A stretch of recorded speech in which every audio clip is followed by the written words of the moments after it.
అందుకే కాళిదాస మహాకవి శ్యామలా దండకము చేశారు, నవరత్నమాల స్తోత్రం కూడా చేశారు. ఈ రెండూ కూడా బుద్ధి సంబంధమైనటువంటి విశేషాలు. ఇందులో బ్రహ్మాండ పురాణంలో వ్యాసుడైతే ఈ 16 నామాలు ఎవరైనా పలికితే వారికి శ్యామలాదేవి యొక్క అనుగ్రహం కలుగుతుంది. ఎందుకనంటే ఎందుకు అలా తగ్గించుకుంటూ వస్తారు అంటే, అన్ని స్థాయిలలో ఉన్న వారిని వారి వారి భక్తి వలన అమ్మవారు అనుగ్రహించాలి అని అనుకుంటుంది.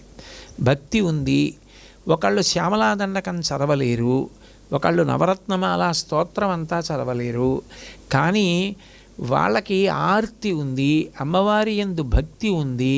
ఆ భక్తి చేత బుద్ధి బాగా ప్రకాశించి మంచి నిర్ణయాలు చేసుకుని మంచి కీర్తివంతులు కావాలని కోరికుంది, సాధన చెయ్యాలని కోరికుంది.